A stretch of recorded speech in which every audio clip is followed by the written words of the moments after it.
بچہ مرد اور عورت کے ملنے سے پیدا ہوتا ہے، اور مریم کو اللہ تعالیٰ نے بغیر شادی کے، بغیر نکاح، بغیر شادی کے عیسیٰ علیہ السلام عطا فرما دی۔ فتمثل لہا بشرا سویا، ایک خوبصورت انسان کی شکل میں جبرائیل آئے۔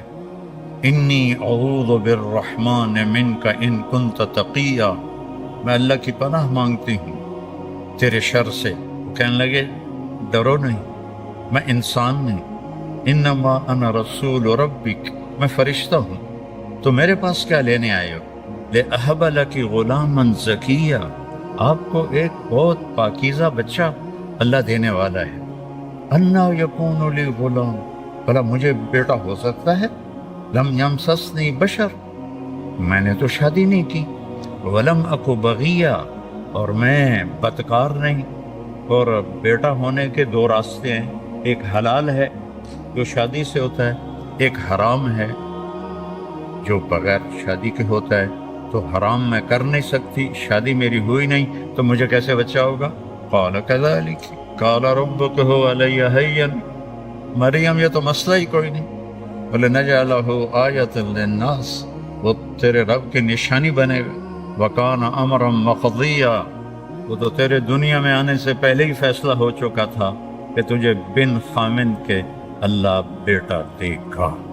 اب وہ آگے بڑھے، وہ ڈر کے پیچھے ہٹے تو کہنے لگے ڈرو نہیں، ڈرو نہیں، میں بشر نہیں ہوں، انسان نہیں ہوں، ڈرو نہیں۔ لیکن اب وہ ایک انسان کو دیکھ رہی ہیں تو ڈرتے ہوئے پیچھے ہٹ رہی ہیں، اور وہ آہستہ آہستہ آگے بڑھ رہے ہیں۔ تو وہ ڈرتے ڈرتے پیچھے ہٹتے ہٹتے دیوار کے ساتھ لگ گئے۔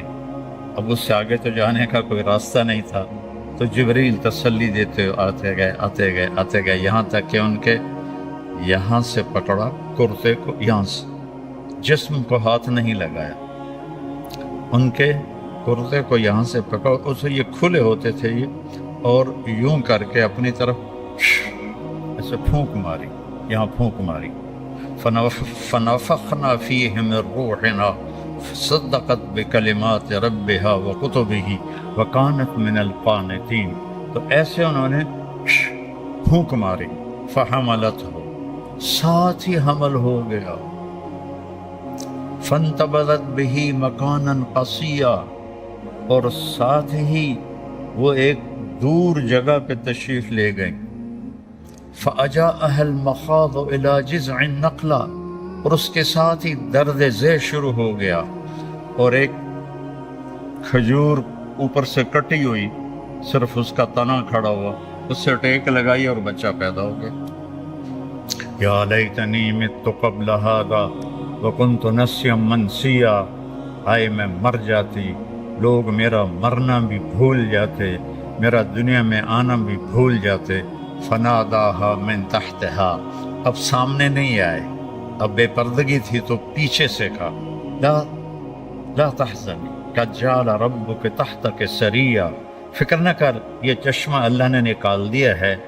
فکلی واشربی وقرری عینا، پی اور کھا کیسے کہ وہ کھجور ایک واحد درخت ہے، اوپر سے کاٹو مر جاتا ہے، باقی درخت تو اوپر سے کاٹو نیچے سے شاخیں نکال لیتا ہے، کھجور اوپر سے کٹ جائے ختم ہو جاتا۔ تو کہنے لگے جبریل اس تنے کو ذرا ہلاؤ۔ حضرت مریم نے ہلایا تو اس کے اندر سے تر و تازہ کھجوریں ان کے سامنے گر پڑی۔ میں کلی واشربی، مریم دیکھو بغیر پتوں کے اللہ نے کھجور میں سے پھل دے دیا، ایسی تجھے بن خامند کے اللہ نے بیٹا دے دیا۔ تو اللہ ہمارے علم کو اس لیے کہہ رہا ہے ان تتبعون الا الظن وان انتم الا تخرصون، تمہارے پاس اندازے ہیں اور تمہارے پاس اپنی گمان ہیں۔ تو اب لوگوں کو اللہ تعالیٰ نے قول فصل میں لگایا، قول فصل، اور اللہ کے نبی نے آپ کو ورثۃ الانبیاء فرمایا۔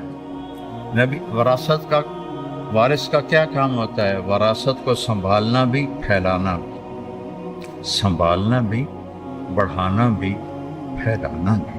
آپ کے ذمے اللہ نے یہ ایک کام لگایا ہے جس کو تبلیغ میں کہا بھی جا رہا ہے، کیا بھی جا رہا ہے، اور غریب لوگ زیادہ تر دھکے کھا رہے ہیں۔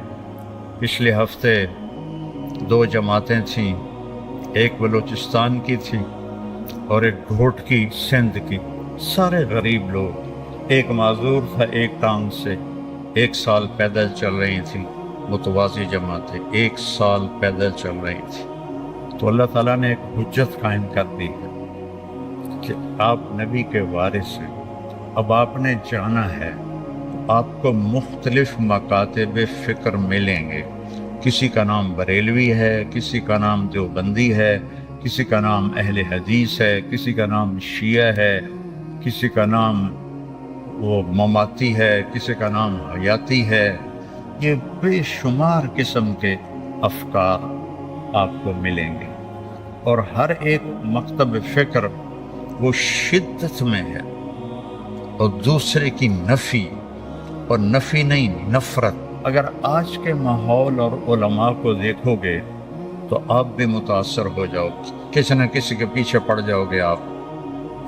لیکن اگر آپ قرآن کو سامنے رکھو گے کہ نبیوں نے کس طرح دعوت دی، ایک تو بہت بڑا دھوکہ، گمراہی کی حد تک، یہ اس کے عقائد خراب ہیں، اس سے ملنا نہیں، یہ بدعتی ہے، اس سے ہاتھ بھی نہیں ملانا، اس سے ملنا بھی نہیں ہے، ان کا رد کرنا ہے، یہ گستاخ ہے، یہ گستاخ اکابر ہے، یہ گستاخ صحابہ ہے، یہ گستاخ فلاں ہیں، ان کو تو ہاتھ بھی نہیں ملانا۔